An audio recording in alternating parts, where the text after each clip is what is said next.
Okay, now that we got basically a lot of the videos out the way that I had to kind of do for last week, because oh my gosh, there was so much stuff to do last week. Now when it comes down to it, we do have the chance to finally talk about Panzy and talk about the chaos that she caused, because the Dragon Ball community honestly was just losing their minds over a Lolly character, as they normally do. But when it comes down to it though, there is one thing I did want to talk about before we actually get into that, which is just essentially Daima in general, which, not gonna lie, if you haven't picked up Daima and just started watching it, I would honestly recommend that you do, because it's genuinely kind of fun to see Goku and the others kind of just explore a new environment that we have no knowledge of, to see that it's a nice change of pace. And I feel like that's what Dragon Ball has been missing for like a long ass time. Just the fact that we have like a mystery to kind of solve now, you know, something new of an environment to see that we haven't really seen ever. So it's really nice. It brings back OG Dragon Ball vibes, and that's what I appreciate about Daima the most. Also, just like a whole new system of how things work. Like there's a whole bug system where you get like fusions and shit, or like, you know, healings and some other type of stuff that happens. So I'm very much curious to see what the hell happens when it comes down to, you know, all that type of jazz and stuff. And I'm definitely gonna be watching a lot of the episodes and keeping up with it regarding just on that front of how those bugs and systems are going to work within the show, and however the problems will go within certain things, right? So definitely that's gonna be something to keep an eye out for. But for this damn video, the main thing that we're gonna be discussing and talking about is Panzy. Now when it comes down to it though, I already knew the moment they put her in the damn show, the moment she was revealed to be a character within the show, I was like, yep, I am here for it. I am absolutely going to be here for it. This is what I'm going to be looking forward to the most. Most likely when Dragon Ball fans seen this character the first time, they had a heart attack. They saw this character, they said, oh no, well, this does have Toriyama's involvement in it, so maybe this isn't as bad as it might be. Maybe this ain't as bad as it potentially could be. And you know how Dragon Ball fans are when it comes to lollies into the damn show. Throw out the basic bitch Gogeta meme, throw out the other Broly meme or whatever and shit, you know, and all that type of jazz when it comes down to it, because that's all they do. And essentially that's just kind of how they act when it comes down to characters like this. So they're hoping that Panzy don't cause no controversy, right? But if you are a actual anime fan, if you actually been paying attention to Toriyama's work when he was you know, doing a lot of the stuff back then, and kind of just seeing how his own work kind of is, then you could pretty much put the pieces together as to how these kind of characters are, what type of ways these kind of characters get treated in some shape and form, and things of the sort like that, right? So this doesn't come as a surprise to me, to any other person that likes lollies like that, or to basically anybody that has common sense when it comes to anime just in general. This man really said, hey, before I go, I'm gonna give y'all a lolly character who is a princess, who is from the demon world, who look cute as shit, and also who is 82 years old, because why not? And when that happened, and when they said the age of that character, literally everyone died. Literally everyone decided to die, because that's exactly what the hell ended up happening. So obviously the moment you hear that, we have to obviously instantly put Panzy into Lolibaba type category, right?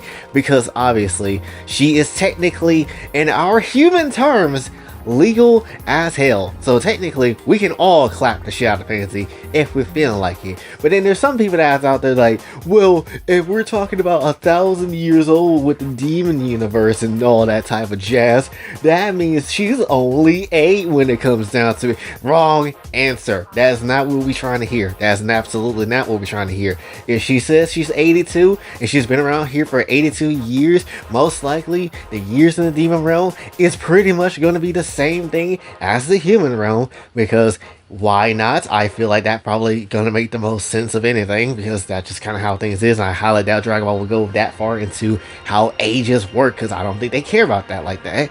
But when it comes down to it, if that is basically going to be the dang case, then by all means, that's just how it is. Really, actually, we can kind of take a look into Dende for that type of example, because I mean, just look at Dende from Dynamic Saga all the way to like the Majin Buu Saga. He grew up for a pretty decent amount of time. Like, he gotten older.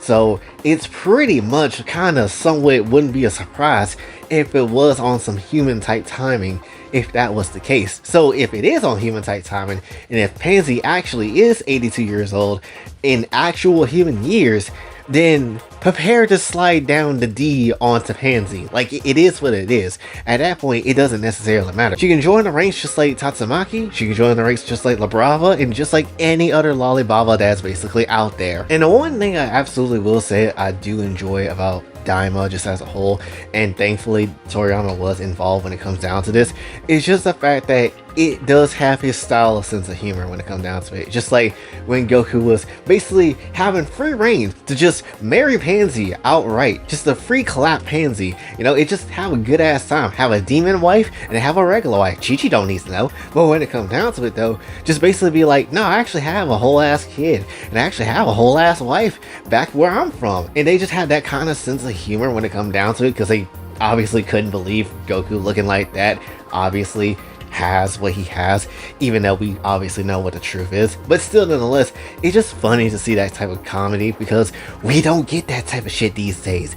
These days, obviously, it's found weird and all that type of shit, and it kind of is, but at the very same time, it's anime. How can you offend somebody if there is nobody to offend? And that's how it is. So when it comes down to it, it's just nice to see Toriyama humor for a change. That's not just, you know, other people's sense of humor when it comes down to Dragon Ball and things of the sort like that. It's just nice to see OG creation. It's just nice to see the OG creator just, you know, having a go with his own characters, you know, when it comes down to it, and they kept it in, and that's just how it kind of was. You can just feel the Toriyama-ness just oozing all over the damn pages and damn scenes of just how Daima is as a whole. Cause let's be absolutely real, in anybody else's hands, I highly doubt we would get a character like Panzy to ever exist within the whole spectrum of just Dragon Ball entirely. Don't get me wrong, we'll still get fine ass women, right? We'll still definitely get fine ass female characters, but we wouldn't get someone like Panzy, right? We would never get someone like that ever again. So the fact that we actually do get one, and it's from the creator themselves before, you know, obviously the passing, it's still just like, damn, he gave us literally the last gift of a damn lolly before that time happened.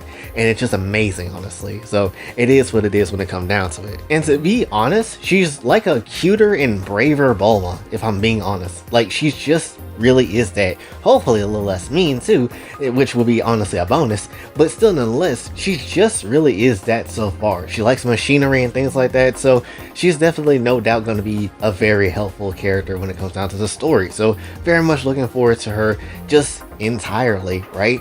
So that's just kind of how it is. I don't necessarily see how people are freaking out super hard over the character like that.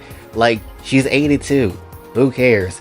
Plenty of characters have been like this, and there has been plenty of concepts where lolly characters have looked like this or been like this many times in anime. If you're not necessarily seeing this and this is the first time you're experiencing this, you must be new around here, which, get your ass out. We don't want you here. And obviously, I'm very much excited to see what Rule 34 content she's gonna have. Well, not really Rule 34, because obviously they won't allow that type of content, but ATF Boru, to be more precise, because you know damn well somebody's gonna upload some good ass Panzy content on there. So very much like to see some panties off of Panzy. So that's just how I feel. But that's essentially what I have to say about this one. So hopefully you did enjoy. If you did, be sure to like, share, subscribe, hit the bell notification on your way out. Also follow my socials, and if you'd like to donate to the channel, Kofi and Cash App is available as well. And until then, it's Ball Daima, sign off.